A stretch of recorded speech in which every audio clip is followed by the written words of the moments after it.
yet so dangerous. Without realizing, Grandfather rubbed a little blood in his eye. Ebola germs came into his body.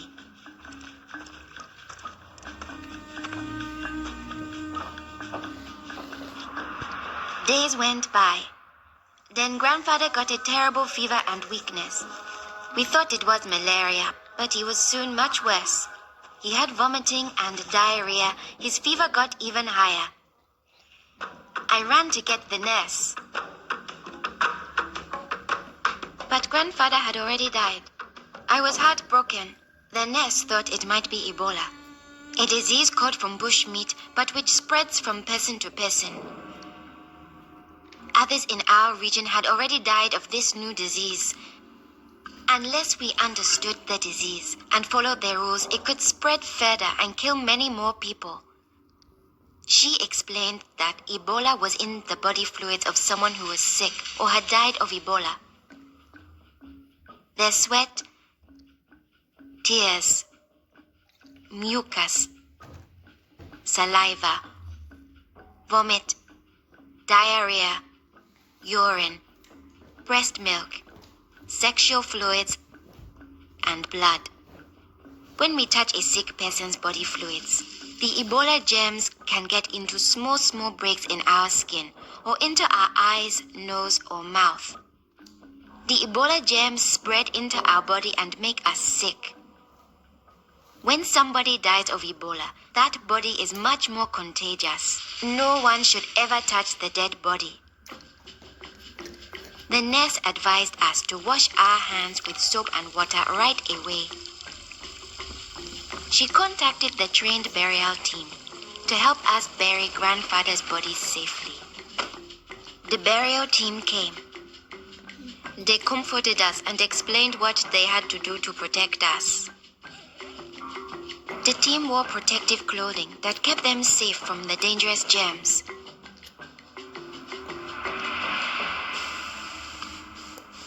They sprayed Grandfather's room and his body with chlorine to destroy the Ebola germs. They put his body safely away in a bag.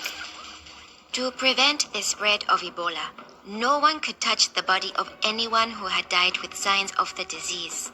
They also burned his mattress, bedding, and clothes, anything that might have his germs.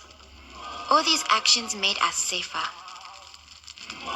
It was too great a risk to follow all our traditions, but we still honored Grandfather in the time of Ebola.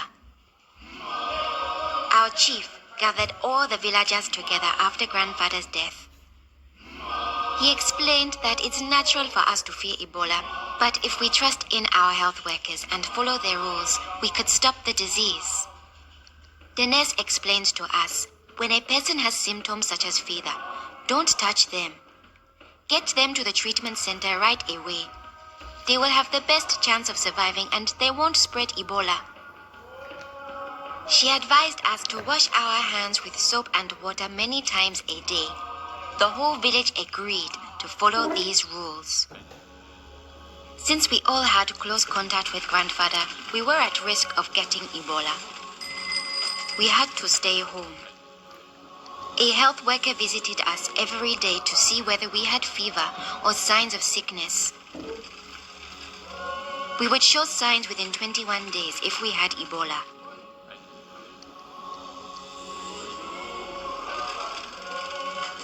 Many days passed, and I thought we would all stay healthy. But one morning, I found my mother burning with fever. I knew I couldn't touch her. She was now contagious. My father came in. He told me he was taking my mother away to our uncle's house in the nearby village. He was afraid to take her to the treatment center, afraid he'd never see her again. I knew I had to stop them. I was young, but I stood up to both of them.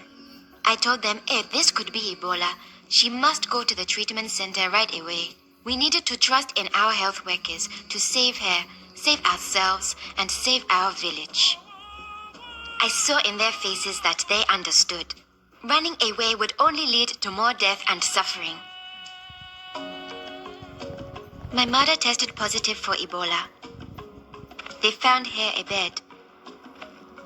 At first, the health workers looked scary, but I knew they wore the suits to protect themselves. And inside, they were normal people like the nurse. They took good care of my mother. They gave her fluids, medicine, and food, and helped her body stay strong to fight Ebola. I missed my mother very much, but I could still talk to her on the phone.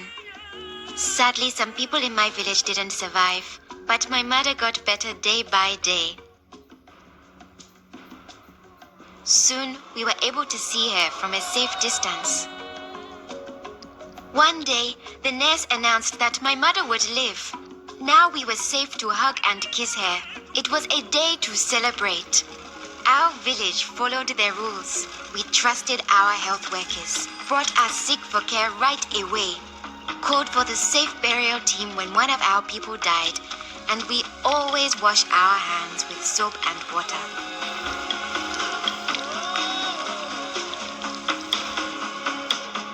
Our village survived Ebola. Yours can too.